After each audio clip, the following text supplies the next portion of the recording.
ये जो चुनौतियाँ जीवन में जुड़ी मैम, मैं ये जानना चाहता हूँ कि जब आप अपने ससुराल से निकल आई, बच्चों को लेकर निकल आई और जब आपके दिमाग में, ज़हन में ये चीज़ आई कि इस दुनिया को छोड़ देना चाहिए और फिर उसके बाद जो सफ़र शुरू हुआ और यूपीएससी आपने किया, उस समय ये दिमाग में कैसे आया कि दुनिया छोड़ देना चाहिए? क्योंकि ये समझ में आता है कि बहुत बड़ी चुनौतियाँ उस समय रही हैं।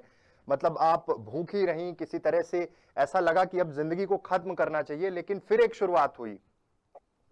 देखिए, मैं हमेशा से मैंने आपको बताया, भले मेरे में बौद्धिक विकास बहुत नहीं था, मेरे पास एजुकेशन नहीं था, लेकिन मैं थोड़ा सा जागरूक टाइप की लड़की थी और थोड़ा सा बोलते ना कि अपने इंटरनल आवाज को सुनने वाली लड़की थी। मैंने ऐसा नहीं कहूंगी कि मैंने 100% डिसाइड ही कर लिया था कि मुझे मरना, लेकिन मेरे मन में ये विचार जरूर आया था कि यार जिंदगी को खत्म कर लेते हैं। हुँ। लेकिन वो जो दो बच्चे थे ना, जो मेरे मासूम दो बच्चे, मुझे लगा कि अगर मैंने ऐसा कोई निर्णय लिया तो मेरी तो जिंदगी खराब है, फिर उसके बाद में भगवान जाने बच्चों का जीवन क्या होगा। तो मैंने कहा अगर मरने जितना मैं बड़ा डिसीजन ले सकती हूँ तो मैं जीने का डिसीजन क्यों ना लूं। मैंने सोचा मैं रेलवे स्टेशन में सो लूंगी, मैं किसी के घर में झाड़ू पोछा बर्तन कर लूंगी, किसी के यहाँ खाना बना लूंगी। इतनी कुवत तो है मुझ में कि मैं अपने बच्चों के साथ में 2 टाइम का खाना तो खा सकूं, तो फिर क्यों मरूं मैं इनके लिए। तो मैंने डिसीजन छोड़ दिया उसका और आगे निकल गई मैं उससे।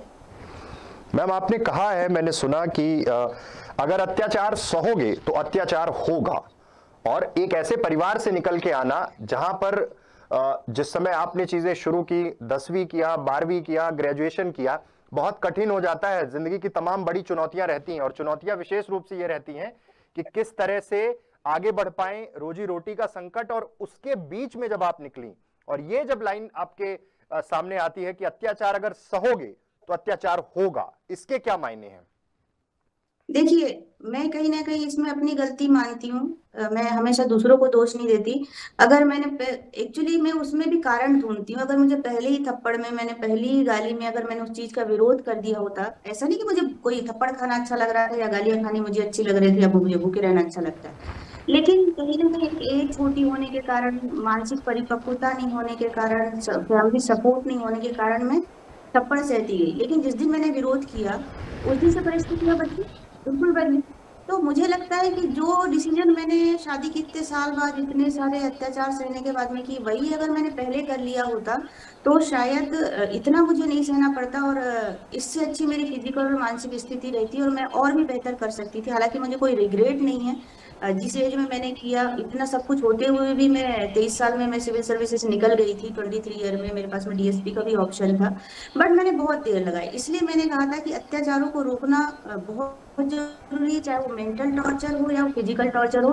पहली बार में ही आपको विरोध करना जरूरी है। अगर आप पहली बार विरोध नहीं करते तो पहली बार आपको एक थप्पड़ पड़ेगा या एक गाली पड़ेगी, आपने विरोध नहीं किया। दूसरी बार 2 थप्पड़ पड़ेगी और धीरे धीरे उस व्यक्ति की आदत हो जाएगी कि फिर इसको तो कोई फर्क पड़ता ही नहीं है। तो अत्याचार बिल्कुल नहीं सहना चाहिए किसी भी तरीके का, और पहली बार में ही आपकी जितनी शक्ति है, जितनी ताकत है, उस शक्ति के साथ में आप विरोध करिए। और यकीन मानिए कि अगर पहली बार में आपने पूरी ताकत के साथ विरोध कर दिया तो दूसरी बार करने से पहले वो 10 बार सोचेगा।